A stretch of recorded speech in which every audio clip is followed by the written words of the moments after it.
Hello, before we start this week's show, let me just remind you what's going on at Charlton Lakes on August Bank Holiday Sunday. Georgie Fame, the one and only Georgie Fame, is going to be there. What about this? Oh, still crazy? After all those years? Yeah, they're there as well. But I'm going to tell you a bit more in the show. We've had a bit of controversy this week. Controversy is the word he's looking for, folks. Controversy.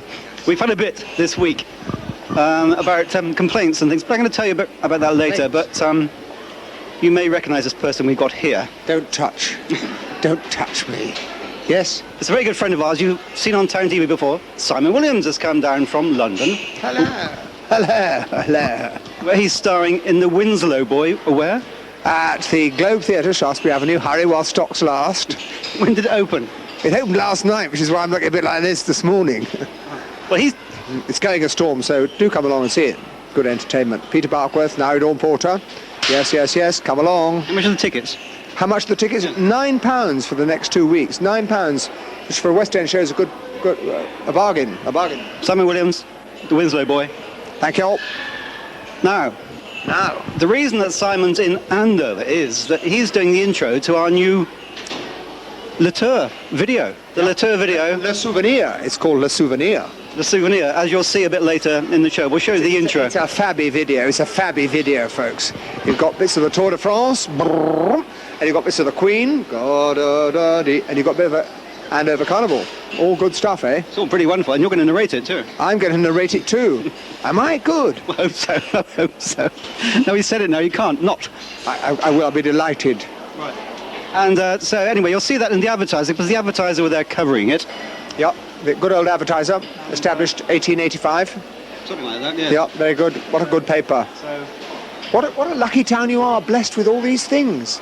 Our own TV station, your own newspaper. And Steve, the cameraman. Still crazy. Poor Steve there.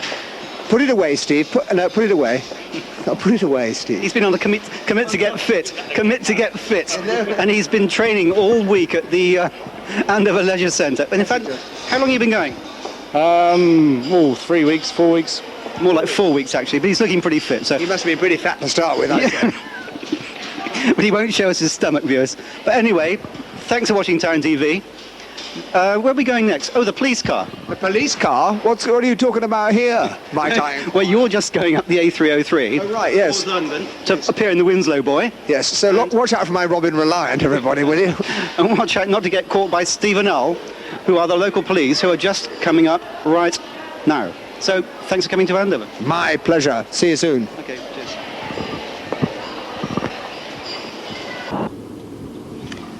So I presume it's one of the worst times is after sort of Saturday and Sunday lunchtime, I suppose, drinking. That has always got to be a good one. A lot of people go out without eating, fill themselves up with a few beers, way over that which the average individual can absorb. Not that there is a Mr. Average where alcohol is concerned. It affects everybody in different ways and at different absorption rates. Yeah.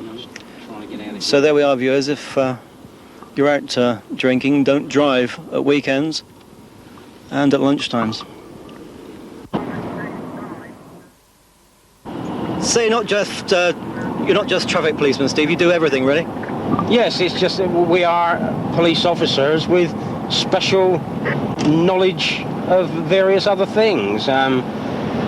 We have quite intense training in traffic legislation, vehicle examinations, accident investigation, what have you, which makes us the specialist. But that is only secondary to being the general run-of-the-mill policeman.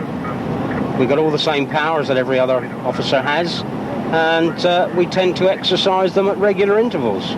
So how long have you been in the force? I've got 19 years in October, and things have changed quite a lot over those 19 years, I can assure you.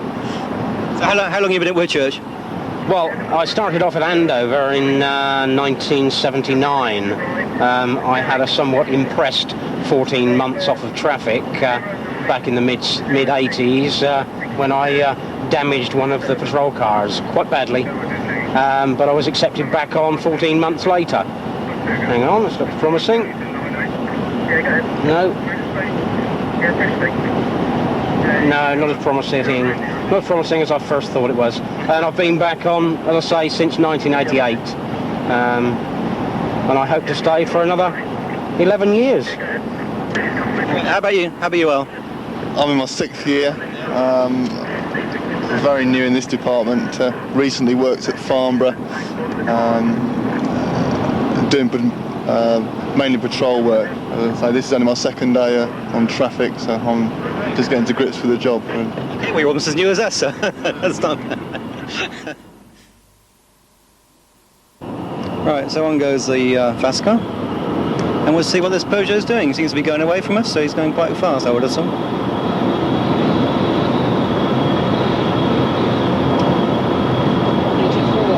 Doing 84.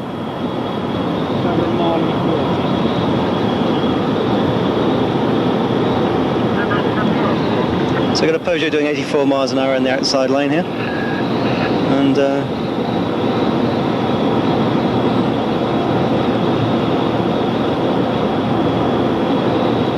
we're travelling quite quickly now, and he seems to be going quite fast in the outside lane. We're running about 92. Now doing about 92.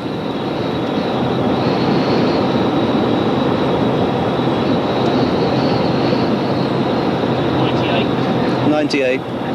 He's almost over the 100 limit. Catching him at 98. Catching him at 98.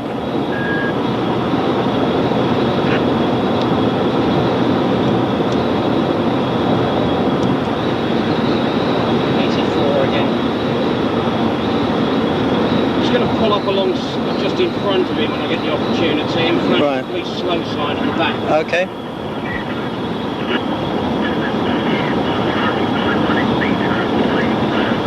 Whether he's aware of us or not, yes, I know he's pulling over, so obviously he's seen us. Well, on second thoughts, I think we'll pull him in at the earliest opportunity. Okay, we're going to pull him in up here somewhere. So what's he doing there, Steve, at his maximum?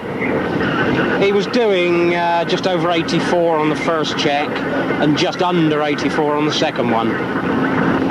The first check was done over 1.25 miles and the second was done over about 0.4 of a mile. I'm going to try and pull him in at the next lay-by. Okay. Okay, Steve, what did you say to that gentleman? Oh, right. Basically, I told him that his speed had been checked by means of the VASCAR device fitted to the patrol car, and that his speed had been recorded at 84 miles an hour at just over 1.25 miles. He was quite happy to admit the fact that he'd been over 80 miles an hour. He's only recently completed the first year of a 3 points endorsement system. So he's only got another 2-3 to go before he gets disqualified. I didn't report him for prosecution. I simply cautioned him in respect of the speed that he was travelling, and the details will be recorded. Hopefully it will have the desired effect on reducing his speed to not only the limits but the safety margins which are apparent at any time. Sure. Obviously this year too, there's a lot of a big campaign going on about summer drinking and driving, so obviously that's something you want to stamp out, right? Yeah, absolutely. They go on every Christmas about drinking and driving campaigns, but it's something that's there all year long. In fact, we do practice it all year long. It's just that it gets media hyped around the New Year and Christmas periods. And there's your Renault man. How safe are you? Fact, 80% of alarm systems are installed after a burglary. Fiction, it will never happen to me. Fact, a burglary is committed every 14 seconds. Fiction, alarm systems are expensive. Fact, the Triple I systems can cost you as little as £211.50p. During the rest of August, our promotion reduces this cost even further on all items, including our smoke, car and personal attack alarms. Fiction, alarm systems are difficult to operate. Fact, not true. Triple I has its own built-in computer chip and operates from a simple 2-button fob which operates on radio frequency. The system can be installed in less than 1 hour, is wire-free. It can even be activated with the doors and windows open. Fiction, if it works on radio frequency, someone can interfere with it. Fact, With over 17.5 million codes and a built-in anti-scanning device, it's impossible for any interference to take place. III is backed by the Department of Trade and Industry, and systems are manufactured to BS 6707 and will save you 10% on buildings and contents insurance. Are you protected? Complete protection available now. For your free demonstration and survey, call Juniper Security on 0264 323 560. Hello, Juniper Security, can I help you?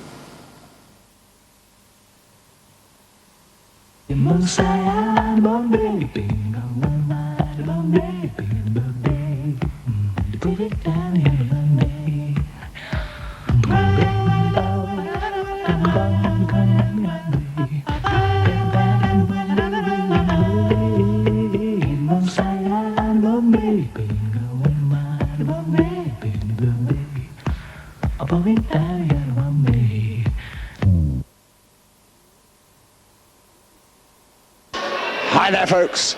And now, as I go to the Globe Theatre, Shaftesbury Avenue, I'd like to send you back to the Globe Public House for the final of the Marstons Trophy Quiz.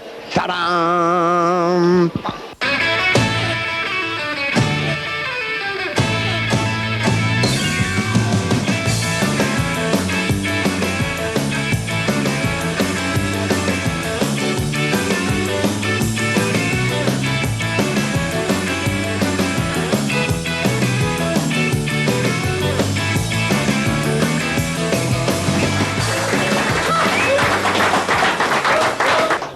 Well, this is it.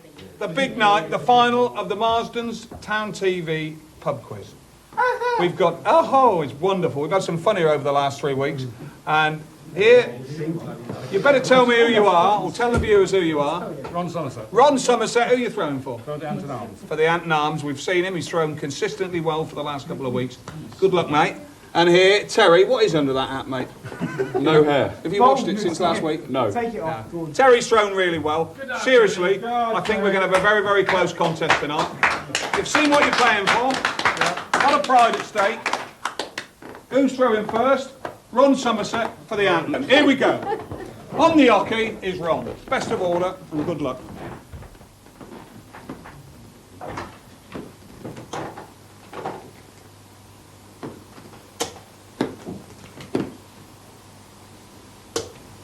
Get it, Ron. 41. 41, good, nice, steady start, Ron. Well done, mate.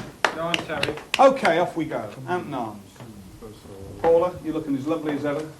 Wonderful. Can't say the same about you, Ken, but she looks lovely. Here we go.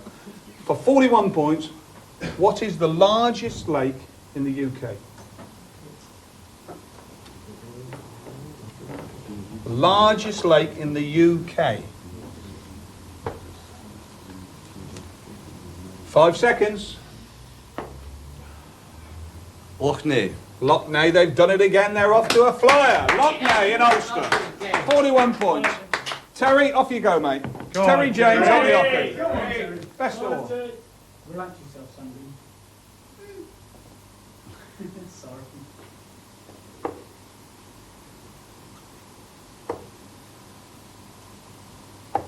Yes. Well, say something. I don't know. Very quiet in here. How many? 77? 93. Have another go. Have another go. 93. 93 for the Angel. Okay, I've no need to tell you, lads. 93. Marvellous. For 93 points, what is the longest river in the UK? The longest river in the UK.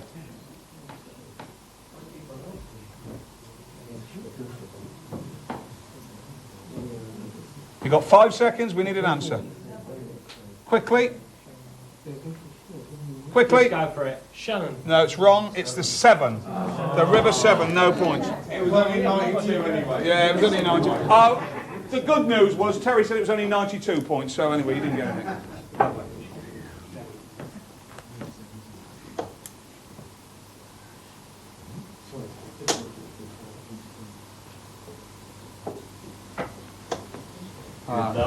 How many, my love? 50. 50, good throw. 50. Okay, for 50 points, which provincial city has 2 cathedrals in England? Liverpool. Easy. Wonderful. 50 points, well done. Tremendous. Tremendous. Terry, you need a big score, mate.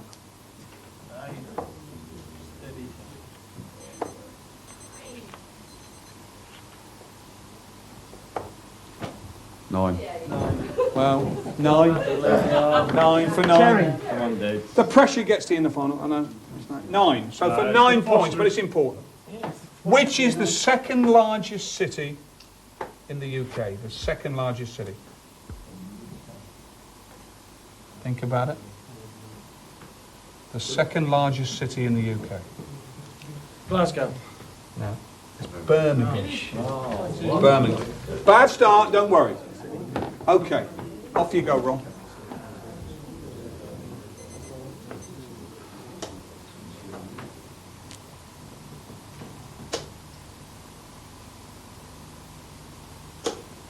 Yeah, good darts, Ron.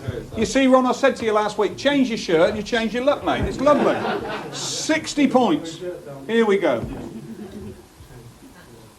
Well, it's a bit easy, this, but I don't know. I know this. It's the only one I've known for a few weeks. Right. Where is the largest cathedral spire in the UK?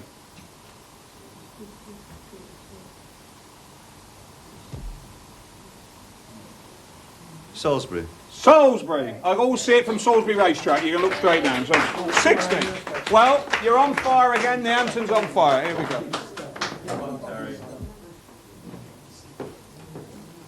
Go on, Terry. Hidden Homes.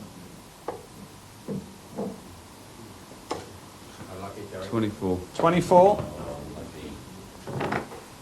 Okay. For 24 points.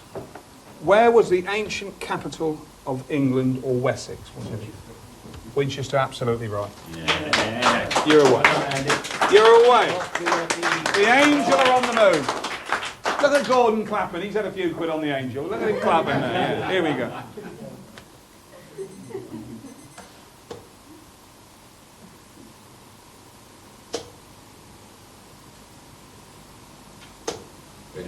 Aye, Ronnie. Good darts, Ron. 2 consecutive 60s. Good man. Right. I've got the writing's very poor, so let me have a look there. Who sang I Want to Talk to the Trees? Do you know how that goes? In the film Paint Your Wagon. Oh. I'll talk to the trees, but they won't listen to me. That's it, isn't it? Oh dear. Lee Marvin. Bad luck, it's Clint Eastwood. Okay, off you go, Terry. Come on, Terry. Chance now to make some ground up, mate. Go on, Terry, Biggie. Go for it. It's very encouraging. Go on, Terry. Go on, Terry. Bad Terry, my son. Go on. Go on, Terry. Oh. Good dash. Time. 100! 100! Come on, the Angel! Angel! Oh dear, I don't know about this. Right, for 100 points. Look at Jeff's face. Look at him. Look at him. Who had a #1 hit with If? Marvellous. We're nearly at halfway, nearly, and it's getting very, very exciting here. Right.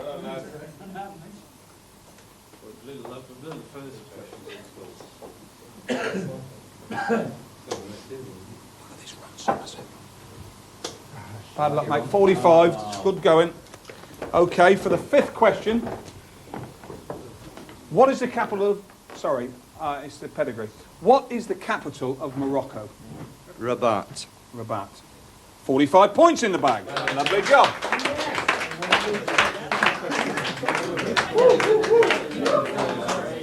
Go on, Terry. Go on. Go, Terry. Go, Terry. Terry.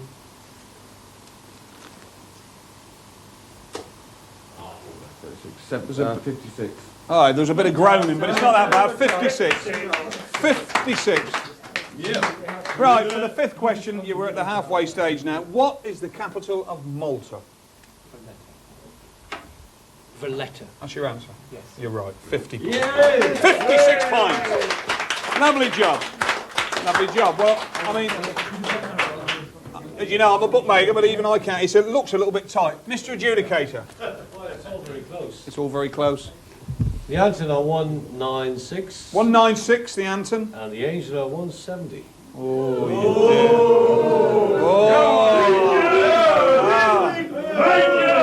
It's like Alan Grindley. It's just like Alan Grindley's front room. Nothing in it. We're gonna win. We're gonna win. On, Ron. We're gonna win. Right, here we go. The second half. Ron, come on, Terry. Off you go, mate. Let's kick. Like Alan Grindley's front room. Nothing in it. We're gonna win. We're gonna win. On, Ron. We're gonna win. Right, here we go. The second half. Ron, come on, Terry. Off you go, mate. Let's kick some ass.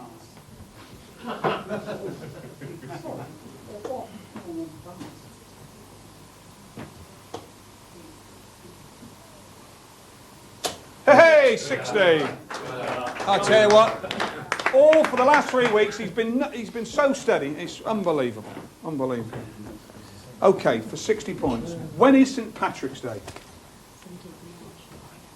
17th of March. 17th of March. I'm Irish. I didn't even know that. Honestly, I didn't. 17th of March. 60 points in the bag. Lovely. Give him a round of applause. Come on, Terry. Big one. Come on, Terry. Want a big one here?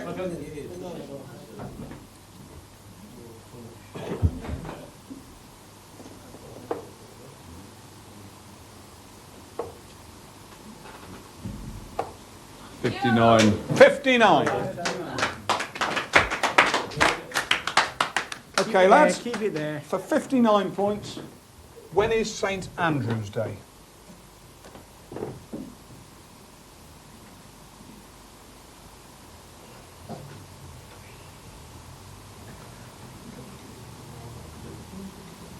Five seconds. Need an answer?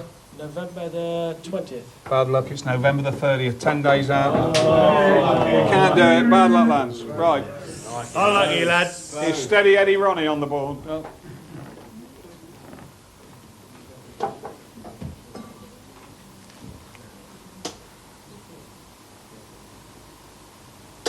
Yeah, magic again. What I tell you, 60. He's a machine, the man's a machine. Right. From what fish does caviar come from? Sturgeon. Sturgeon. Well, I didn't know. I don't eat. Who eats caviar? 60 points in the bag. Easy, easy, easy. Here we go. Go on, Terry. This is easy. Yours. You need a big score here, mate. Go on, Terry. Oh, no. He's getting... Temperament's getting to Go on, him. leave it stressed out there. Calm down, mate. Yeah. No. No. It's not bad. How many, Terry? 39 and 15. I can't work that out. 54. 54. Okay, for 54 points. Terry. Yeah. Where do eels congregate? In other words, which sea do they congregate in? Eels. Mediterranean. It's close. It's the Saragossa Sea. It's the Saragossa. That was it. That was harder than the caviar one, wasn't it? I don't know. It was harder. But you got it right with them. They're kicking all the easy ones. Come on, Ron. Another steady 60, mate. Do you nicely.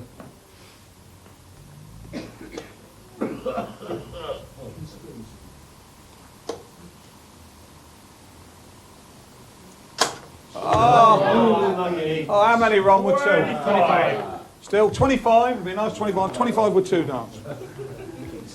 Right, we're on to politics now. Who was the previous leader of the Liberal Party? The Liberal Party before that Raven Pufter. Oh, I shouldn't say that, but he was. He was a kid. Jeremy Thorpe. Joe Grimman. Joe Grimman. Yeah, Scotsman. He'd know that. Joe Grimman. 25 points.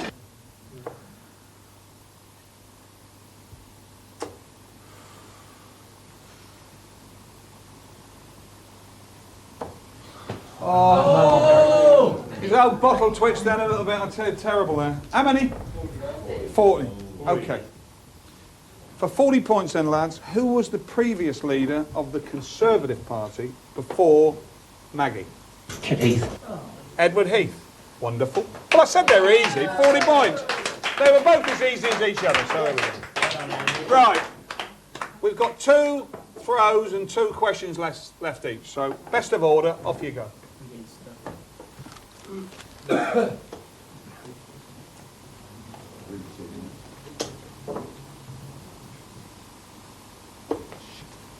won't tell you what Ron said then, but it was, if you heard it, it's 41 points, Ron. Anyway, here's the machine. The machine's there. 41 points. What is the language of Brazil? The language of Brazil. Portuguese, like giving cherries to pigs, this one. Wonderful. 41. Go on, Terry. Give him in there.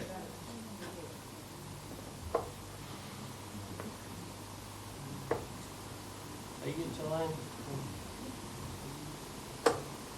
11. Yes. 11. Well, it's 11, it's 11, who knows? It could be 180 last throw. Don't worry about it. 11 points at stake. What is the currency of Poland? Zloty. I thought it was a racehorse, Zloty, but anyway, you're absolutely right. 11 points, marvellous. Well done. Super. Right, Rob, I've got to tell you, mate, it's the last throw. I'm not putting added pressure on, it's the last throw of the competition. Maximum pressure.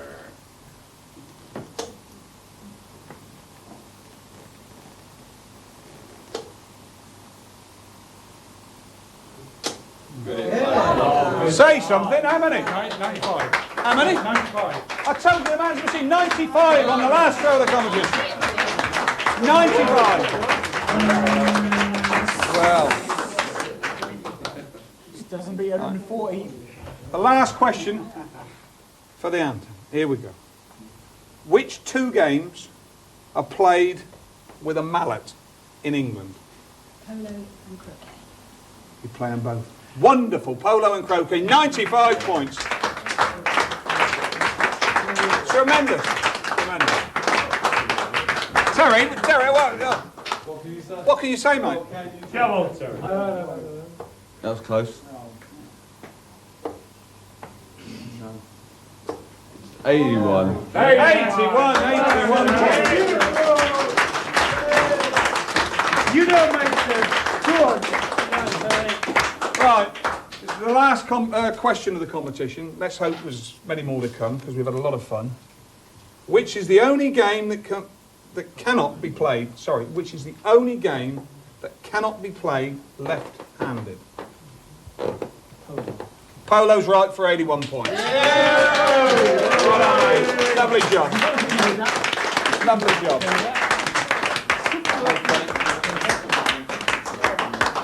Right. Tony, come into the office, mate. To Columbus, a short time. Come on in, mate. Can I take these? Here's the unsung hero. Tony Murray, a legend. Look at him there. Go on, sing it. How did it go? Wild thing. Come on, go on.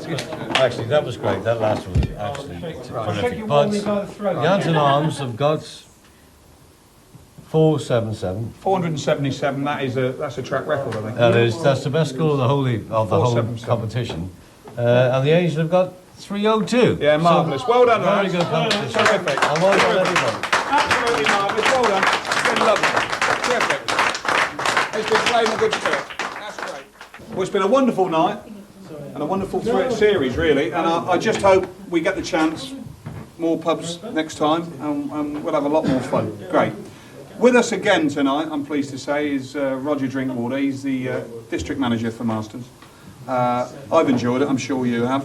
And would you just like to say a few words to the winning team there? Certainly would. Thank you very much indeed to everybody for participating tonight, for all the players from the Angel, the Anton and the Globe.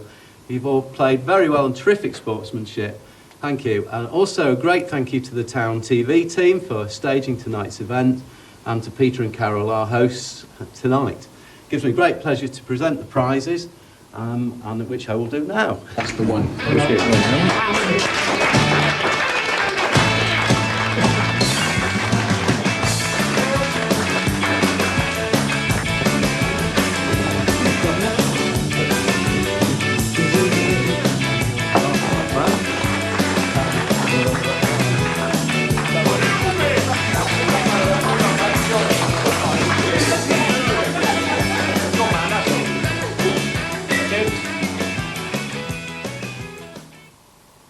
Need a mobile phone? Then look no further than the Mobile Phone Shop, with phones from £29, line rentals from £8.50 per month, and call charges from just 5p per minute. There is no better value. We can also supply international coverage phones, and we have a complete range of accessories for most makes of mobile phones. Our sales, repair and hire services are second to none. The Mobile Phone Shop, to the Broadway, Andover.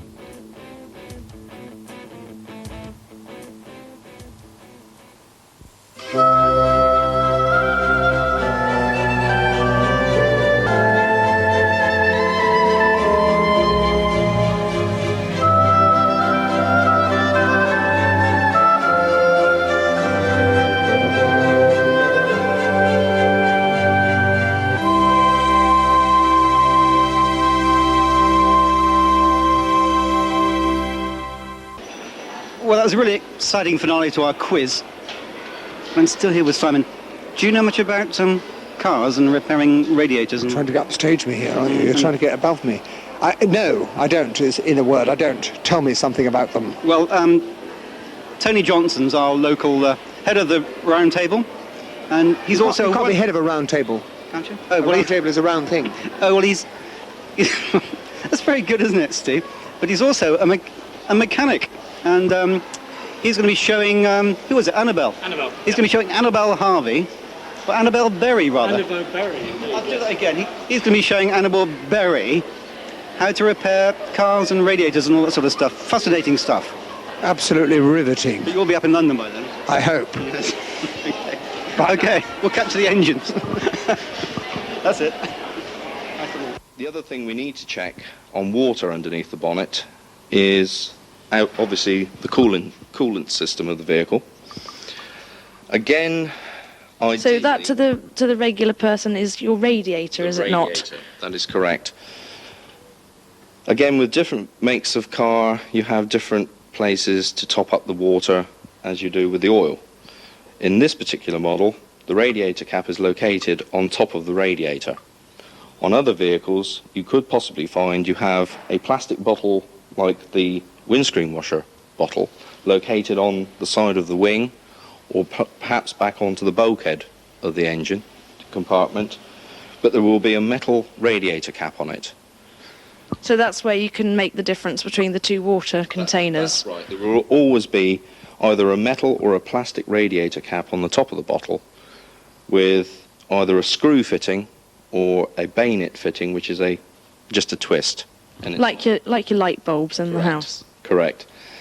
The other thing you need to remember with the water system is that if the engine is hot, the water in the cooling system is under extreme high temperature and pressure. And under no circumstances must you attempt to take that cap off when the engine is at its optimum running temperature. The basic problem being is that, as I said, the water inside the radiator is kept under pressure. The reason it's kept under pressure is to increase the boiling temperature of the water. If you run an engine without a radiator cap on, the water will boil at 100 degrees C. Different manufacturers run their cooling systems at different pressures, and the average rule of thumb is for every pound of pressure increase in the water system, it raises the boiling temperature by 2 degrees. So if you can imagine, if you've got 10 pounds of pressure on there, that's 20 degrees above boiling temperature of normal water. So you're looking at 120 degrees centigrade of temperature in the water. Now there's something I didn't know. Here we go. Yeah. So the problem being is, if you were to release that cap, the water would boil instantly and blow straight up into the air. And there's been a lot of people over the years that have had very bad scalds to the face, chest and hands through doing something as simple as taking a radiator cap off when the engine's hot. That does sound very frightening. I think that's a very good warning to the drivers out there. So it is always best, really, to check your water level before you start your journey when the engine is cold. If by any chance you should get into a situation where you've lost coolant and the engine's overheated, don't be tempted to rush round to the front with a bucket of water or whatever and just take the cap off and throw it straight in. Leave it for at least half an hour to cool down slightly, and then very, very carefully, ideally using a piece of rag, release the cap very slowly to let the pressure out. Because if you put cold water, straight into a system which is extremely hot, although the water has gone probably out of the radiator through a leak, the moment the cold water hits the hot metal, again it will boil and just blow straight back out. Right. Right. We remove the radiator cap. As I said, it's just on this one, it's just a twist and it's off. As you can see, there are two bayonet clips on either side of it, which locate into the top of the radiator to hold it in place, and a rubber seal in there. So on filling the radiator, there's no problem with actually overfilling the water? No. Usually, with a radiator of this design, where the cap is on the top of the radiator, you just fill it to the top of the inside of the rad. Where you have the vehicles where they have a plastic bottle arrangement on the inside of the wing, because it's a clear plastic bottle, you can see the water level in there. You don't necessarily have to take the cap off to check the water level, because you will see on the side of the cap it'll be marked maximum and minimum.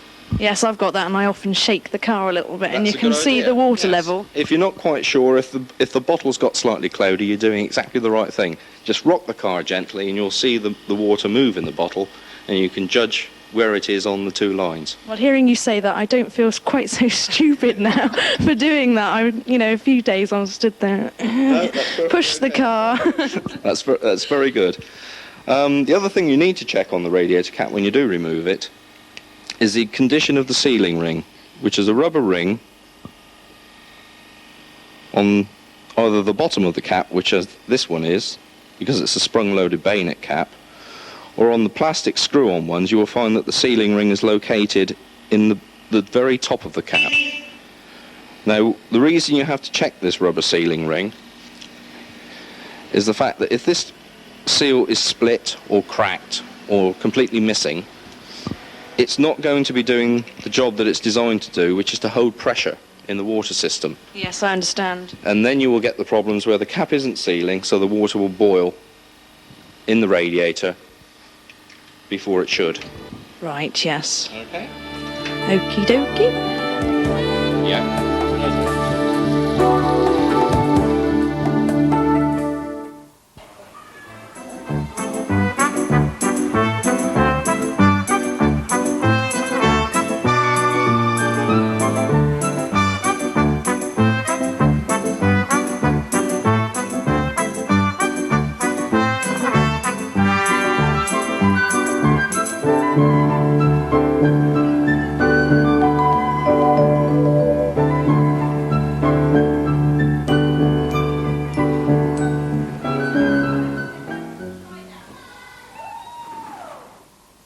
If you're thinking of buying windows or a conservatory, you should buy from a company like KJM. Why?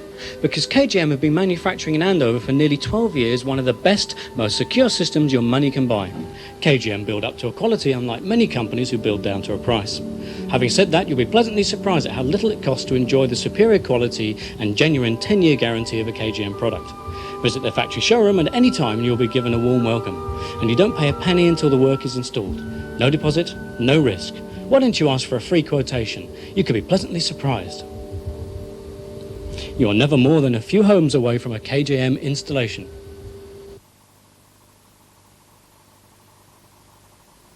We're here at Golden Ponds, just near Stockbridge. And we don't have Henry Fonda here or Catherine Hepburn, but it's still a very lovely place to get away from all the stress and strain of business, heavy business. Yeah, it's a nice place for them to be. Got an IBM consultant that comes down here to just local children looking for a bit of fishing. And one thing around here as well is that it's mainly trout fishing, and it's very, very expensive. So when you get young people locally, they can't afford the trout fishing, whereas of course they can come here and for £5, or in fact for a youngster it's £3.50 for the day. So it's not actually going to cost them a lot of money. Well, it's a really good day out for them all, isn't it? If they're interested in all that, that's really nice. Yeah, we actually get whole families coming down here at the moment, especially with summer holidays and so on. Well, plus the fact you've got a lot of nature around here, you've got a lot of wildflowers, very beautiful spot as well, isn't it? Yeah, we've got there's kestrels, bats, foxes, hedgehogs. I think I've seen just about everything down here now. The only thing I haven't seen is a badger, but I don't think they're around here, so... So it's a nice spot for people to come, even if they're not interested in fishing, they can come and look at nature as well. Yep, indeed. Apart from... And in fact, quite often we have a situation where, you know, the wife has come along with the husband, doesn't like fishing at all, which says, what a fantastic spot, and actually sits here all day just reading a book, and they're quite happy to do that. So do you actually fill the pond up with the fish, or how does it work here? Well, obviously in most water there's a natural head of fish, but in order to make the fishing good, you do actually need to, you know, enhance it as best as you can. And in here we've got carp that go to 16 pounds, we've got tench that go to over 4. We did have a lot of trout at one time, but they seem to have disappeared. I wonder why. And what we've actually done is there's quite a good head of crucian carp in here, which are ideal for the children to catch. The bigger fish tend to be a bit shy, and you have to really know what you're doing in order to catch them. So when these people have caught the fish, etc., do they take them home? No, with these fish here, they put them back. We have some quite strict rules here. We only allow barbless hooks. The reason for that being that we don't want the fish damaged in any way. We don't allow keep nets, which a lot of anglers like to use because they obviously like to keep the fish and look at them at the end of the day. But we just feel that it causes stress. And also fish are very, very expensive. People don't realise, but I mean carp are actually dearer than salmon, and obviously we don't want them damaged.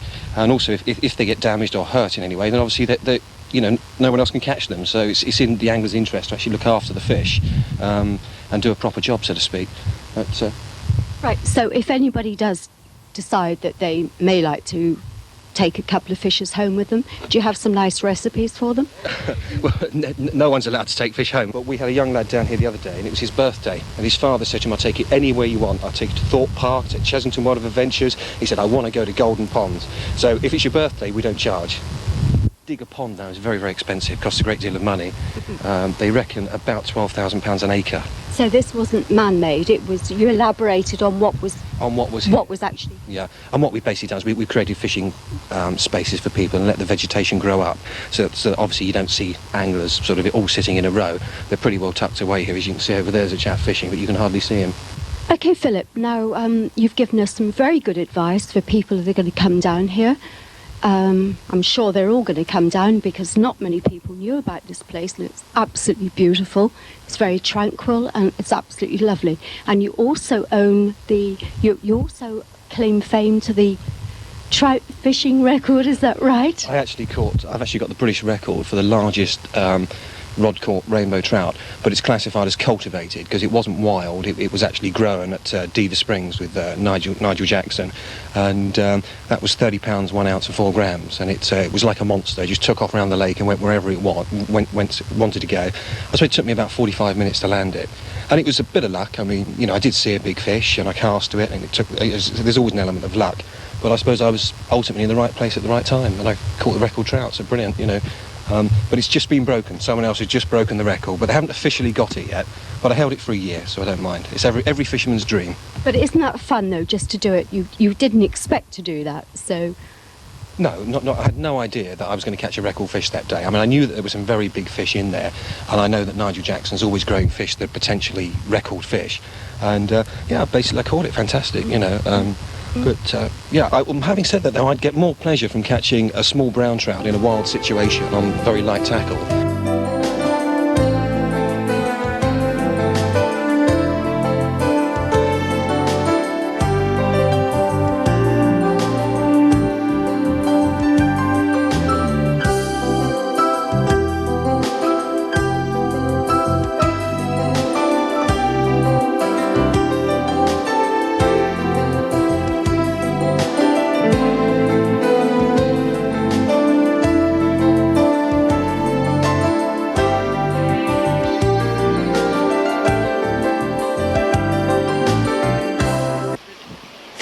We've had a really nice morning fishing with you. Terrific day.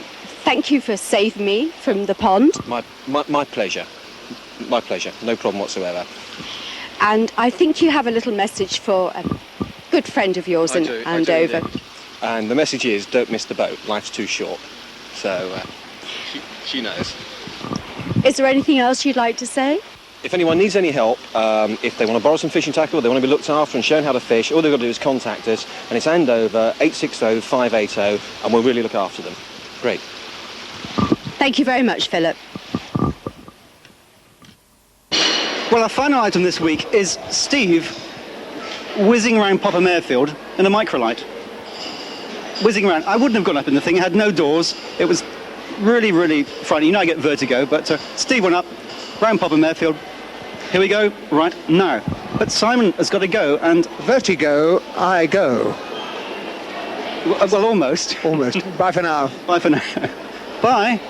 Bye. Best of luck with the play. Bye.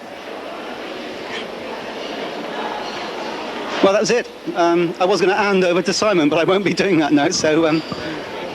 bye, Simon. There he goes. Bye, Simon. Bye. Bye. Let's go to Popham then, shall we? Let's go to Popham. Right, that'll do. Where's Popham? Well, I'll tell you where Popham is. It's down the A303.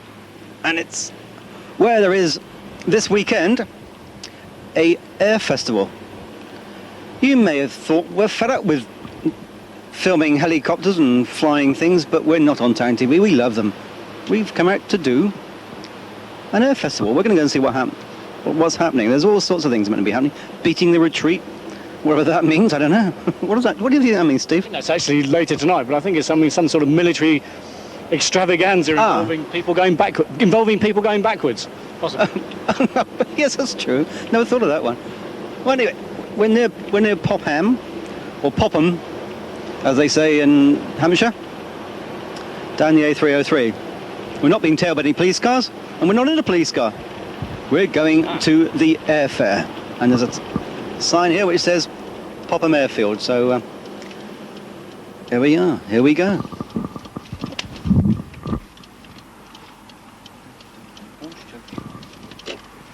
There's a man saying, all show traffic this way, so we're going to go this way. Can't see any corn circles either, can you? No, they've cut the corn, so.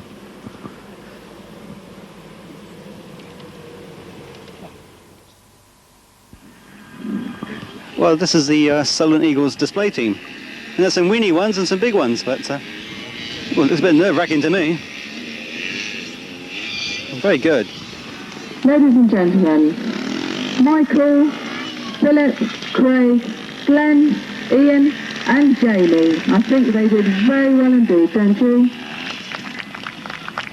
Well, big round of applause there for the bikes. Well, it's a glorious day, Steve, isn't it? Here on the here at Popham.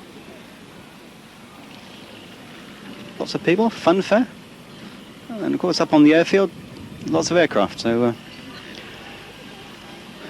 we're going to be bringing you in Best Town TV tradition. Lots more of this amazing event. So I bet you didn't know this was on, and we didn't, but we read the advertiser, didn't we, Steve?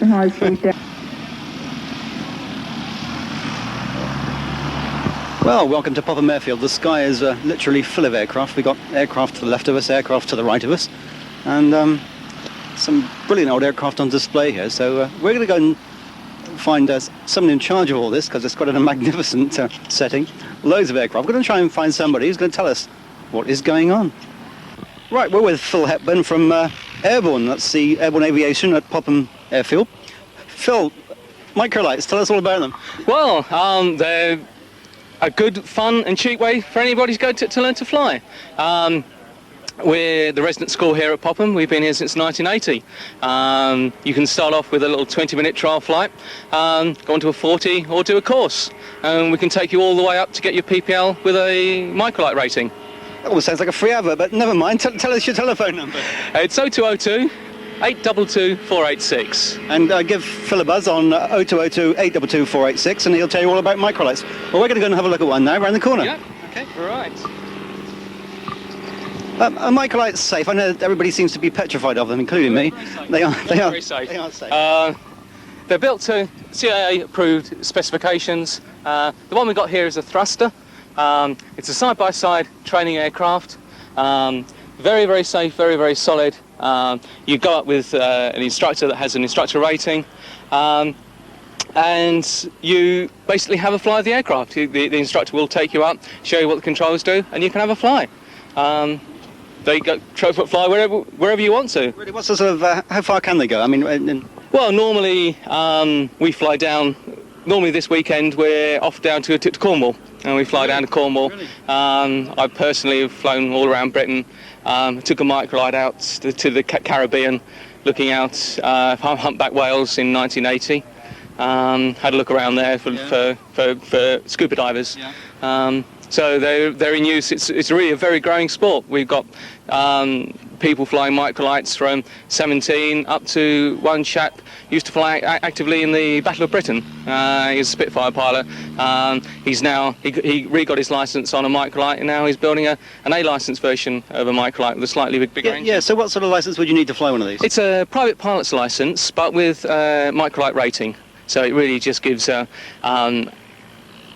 it means you need less hours, really. But if you want to go on to fly the light aircraft, if you can fly a microlight, you only need about 17 hours to upgrade to a full PPL. So it's a good sort of shortcut, if you like. It is, yes, yeah. A lot of people find this a lot of fun. It appeals to the people that like motorcycling and sports car driving. It's real fun out in the open, wind in the hair type of flying, real flying we call it, at a cheap price.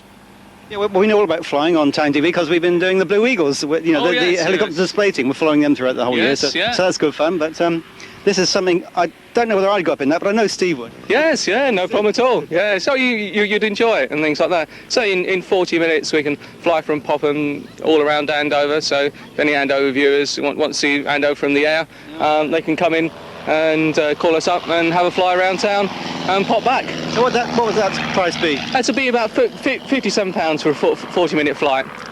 Most of that time that they will be, if they want to, be flying the aircraft. Brilliant. Okay. Well, thanks for talking to us, and hopefully we'll see this in action You shortly. certainly will. Yes, there should be one coming down fairly shortly. That's our other type.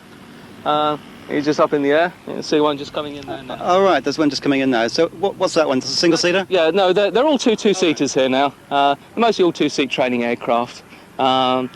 Since the Civil Aviation Authority have taken over, most of them are single-seat aircraft. Most of them are, a two-seat aircraft. Okay, well, we'll just watch this one come in. Perhaps you'll give us a few tips on how to land it. Yes, yeah. Well, what he's doing is he's coming down there at what's called a glide approach. They're coming in without using the engine at all and just gliding down. And as he reaches down close to the ground, he'll just slow the aircraft down around and hopefully land on all three wheels at the ground at the same time. Fairly experienced pilot, that one of our instructors. He takes part in the national competitions. There's national and international competitions. He's just going over next week to Poland, where there's the European Championships. He navigates one of the pilots over there. That's great fun. Another aircraft coming in, but that line of trees looks a bit worrying to me, but I suppose you have to head over those. Oh yes, yeah. It's not a very nice runway, this 03. We and the microlights, we always keep nice and high, so if the engine does quit, we can keep clear. Just slightly worrying sometimes. You see some of the light aircraft coming over, and they come over very, very low. But it's no problem. It's a nice airfield, isn't it? It's a very friendly little place. It's open. They have a little cafe here, so general public can come along. We fly here personally 7 days a week. Weekends are busiest, and you generally get a nice mix of microlights, light aircraft in, some vintage aircraft. You occasionally see a few World War II Harvards, and odd microlights and general aviation aircraft. Okay, well, once more, look into that lens and tell all the viewers how to contact you. Well, if you want to go flying, phone Paula on 0202 822 486. I'm going to climb yourself in and I'll strap yourself in. Securely. That's it. Great. Put yourself over. And you go. Right, got a waist strap there. That holds me nice and tight. Okay, Steve, best of luck. I'll let you take over now.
Straighten it up. Final adjustment. For a nice flare, for a nice soft landing. Another excellent landing. Let's look low, he's a bit hot there, hits a touch of brake. John, you've missed it. But not a bad recovery there, ladies and gentlemen. Right, we're with Alan Hewitt from the Hampshire Skydivers. Alan, pretty impressive jump. It was enjoyable from our point of view. Yeah. And you're the cameraman. I am, yes. So what's it like jumping with a high-8 camera strapped to your head? It's not too bad, actually. It's reasonably heavy, but as long as you know when the parachute's about to pull you up, you've got to lift your head up so you don't get the shock of it falling down. It's not bad at all. So what's it like to spend your afternoons jumping out of airplanes? Well, it's a sport, it's a hobby, it's work, it's whatever we do. Have you always been doing it? How long have you been parachuting? Since '79. Really? So I've been doing it a long time. Really? I think John's the team leader, though. He's been doing it longer than any of us, so he's our mentor. So how many jumps you've made? 1,400. 1,400? And I'm the new boy in the team. Fantastic. OK, well, thanks for talking. Not going to be able to talk much more because you've got this very, very loud tannoy behind us. Right. But, anyway, fantastic. And hopefully we can show the viewers a bit of your film. It's good to meet you. Okay, Thank you. Thanks very much, Alan. Well, that's a pretty impressive display of skydiving there from Alan and the rest of the team. I know Steve's jumped out of a helicopter. You've jumped out of a plane, haven't you, Steve? Yes, once. Yeah. Just once. Just once. And your sister was very famous. Back in 1964, she was skydiving champion of the world, I suppose. Really, there was only about 3 women at the time actually jumping out of airplanes. So she was one of the founders of the women's movement in parachuting, I suppose, in those days, yeah. Well, they are. That's some of the unknown facts we bring you on Town TV. You didn't know Steve had a famous sister who jumped out of planes. But anyway, thanks to the Hampshire Skydivers, thanks to Popham Airfield for a great day. We've got to head back to the studio now and put all this film together. So thanks for watching Town TV. See you later. Well, every evening, when all my days work is through, I call my baby and ask her what she will do. I mention movies, but she don't seem to dig that. Then she asks me, why don't I visit her flat and have some supper and let the evening pass by digging records besides a groovy high-fi. I say, yeah. And that's what I say. I say, yeah. And that's what I say. My baby loves me. She gets me feeling so fine. The way she loves me, she makes me know that she's mine. And when she kisses, I feel the fire get hot. She never misses. She gives it all that she's got. And when she asks me if everything is okay, I got my answer. The only thing I can say, I say, yeah. That's what I say. I say, yeah. That's what I say. We'll play a melody and turn the lights down low so that none can see. We gotta do that. We gotta do that. Yeah. We gotta do that. We gotta do that. Anyway, thanks for watching the show this week. It's been a great show. Well, we think it's been a great show. And don't forget, Still Crazy with Georgie Fame at Charlton Lakes on Sunday, August the 28th. Be there or be square. Over and out. Pretty baby, I want you off.